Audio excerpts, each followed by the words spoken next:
Thanks, Joe. Throw over to the short fella.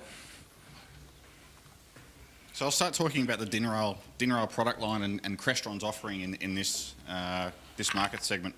What I'd first like to do is just give you an explanation on what the part numbers mean. I'm not going to go through every Crestron product line, but you'll get the idea. So DIN, we have, tells us a DIN rail form factor. The first number is always the amount of supplies. So in the case of a 1DIM U4, we've got one 240 volt supply going into that fitting.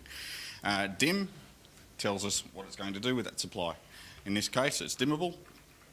Universal, the U there means that it will automatically sense between a leading edge or trailing edge, and the last number is the number of outputs that it will dim.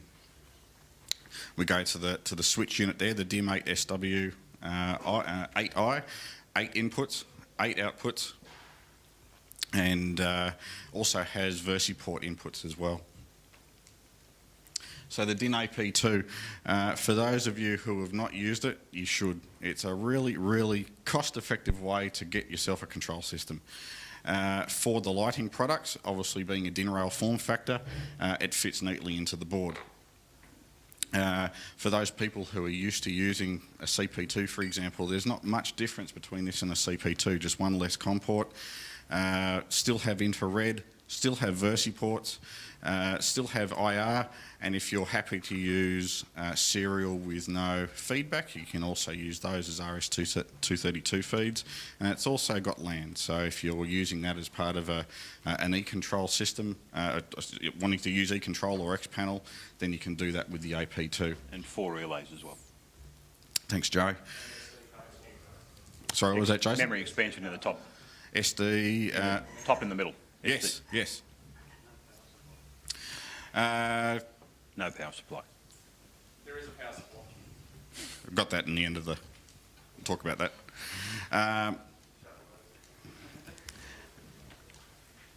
I'm actually going to hand this one back to Joe because this one I got added about half an hour ago. The GL pack is a specific lighting control adaptation of one of the controllers that would go into the bottom of the big wall mount controllers that Crestron already makes. The big benefit about this one is standalone factor, 2 series processor, can be configured or can be ordered as 4 channels of fluorescent control. And when we say fluorescent control, we're talking 16 amp contacts on 4 channels to be able to switch the load for LEDs, for fluorescence, and it's also got 4 0 to 10 volt outputs so that we can dim them. Again, based on the US market, 0 to 10 volt being the popular way that they do it. Standalone controller, the idea is for conference rooms, boardrooms, put lighting control in, use a standalone Series 2 processor. The big benefit and the big difference about these ones is that it already has been set up for dry contact inputs so that you can feed systems directly into the box to be able to manage bell press button switches if they want to go that simple, or a new version or a special version of the standard Crestron input plates, the switch plates that are dry contacts instead of Cresnet, so that you can feed them both ways from those things. Full LAN connectivity, and has the ability to be able to do built-in power management. So if you wanted to put one of these things into a conference room or a boardroom, feed it back to a touch panel, you can have instantaneous power usage fed back onto the panel so they get the nice warm fuzzy green feeling of how much power they're not using. It's probably fair to say this would be the MPS of the lighting system. Bit of everything in there. Compiles a little bit quicker though. Did I say that? Okay, back to the DIN rail products. 2 products here. We've got the DIN 8SW8 and the 8SW8i. Main difference is the VersiPort inputs here on the 8SWI. You would use this for, or you could use it for power switching amplifiers, for example, if they didn't have logic control on them. And it's a very, very cost-effective way to do so. Again, DIN rail mounted, a couple of Cresnet ports on the side there, and a VersiPort control on the 8SWI. The 1DIM4, this would probably be the single most useful dimmer that you could use in a commercial or a small resi installation for a home theatre. 4 channels of leading edge control, maximum 10 amp maximum 10 amps on the box with a maximum 5 amp load on any one channel. So it's just straight leading edge.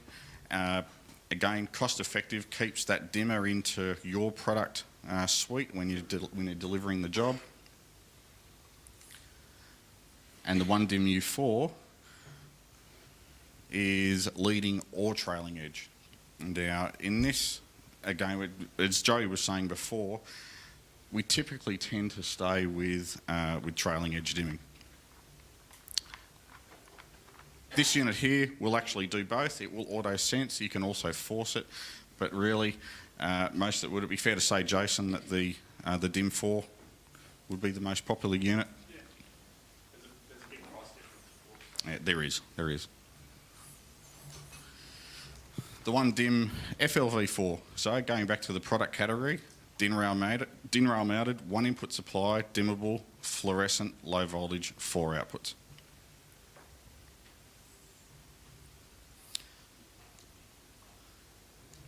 And as Joey was talking about before, with all the Dali products, this is Crestron's offering to enable you to provide control to the DIN rail ballast. To the Dali ballast. Sorry, Joey. So with that up there, it's important to recognise the universe technology that's used inside Dali is something that's been around ever since Dali first came out. If Dali AG, which is the management company that manages this technology, they meet 4 times a year in Germany to sit there and marvel at the animal that they've created. 64 addresses nowadays doesn't seem like a lot of addresses to be able to use as part of a lighting control interface.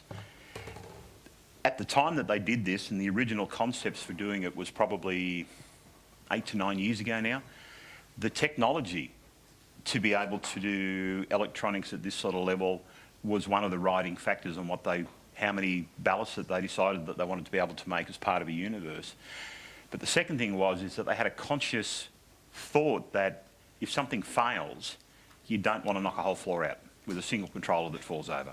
So having a single controller that can do 1,000 fittings, it's not technically impossible to be able to do it, but it becomes a single point failure that now affects the whole floor rather than a segment of the floor. So in keeping it down, it becomes important to recognise that as a single point failure, and look, things fail from time to time, you don't want to knock out, or you want to be able to manage how many things may be affected by doing it. 2 universes, 128 channels across the box. There's no intercommunication between universes. So whether it's a 1, 2, 6, 12 universe box, they are independent, and the management across the boxes has to be managed as part of the software. Now, whether it's simple or it will be D3 Pro once it moves forward, the management of the groups, which is the technology or the terminology that's used as part of Dali, has to be managed in the software side of your commissioning. Now, D3 Pro, when that one comes along, will manage that for you, because it'll be part of the management. You tell the lights where they're going to be, it'll sort out the grouping, it'll sort out the codes, it'll sort out the switching. Until then, by using Toolbox to commission it and then using Simple to be able to program it, you have to think that you can't just send commands to the first universe and expect that the second one's going to follow. It has to be done as part of a joint effort, that if you've got fittings on both things and they may span across an area that you're trying to control, you've got to remember that you need to involve both sides of the Dali universe because they are autonomous to each other. Thanks, Joey. And the DIN Dali 2, this is real stuff. It's not vaporware. We are shipping this. We have sold quite a few. About how many have gone into UWS, Jason? 30 or 40. Okay. So Joey and I have actually installed one into our office in Canberra as well. So we've now got 2 universes. My office and his area are now Dali controlled, and it's all working off e-control. Haven't got the iPad working yet, but probably because we ran out of time. Okay. The DIN A08 8 analog output module. 0 to 10 volt control, and the key thing about this compared to what else is on the market is the resolution. 1,024 steps means that the linearity is a lot smoother in its capacity to do what it's meant to do. And the I/O weight. Digital input and digital analog input, digital trigger out. What sort of reason would you use this type of product for, Joey?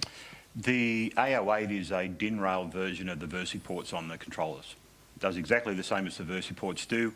Dry contact inputs if you need to interrogate a third-party sensor, dry contact switches, light level input sensors would all get fed into a VersiPort configured as a analog input module so that you can now monitor voltages on the system.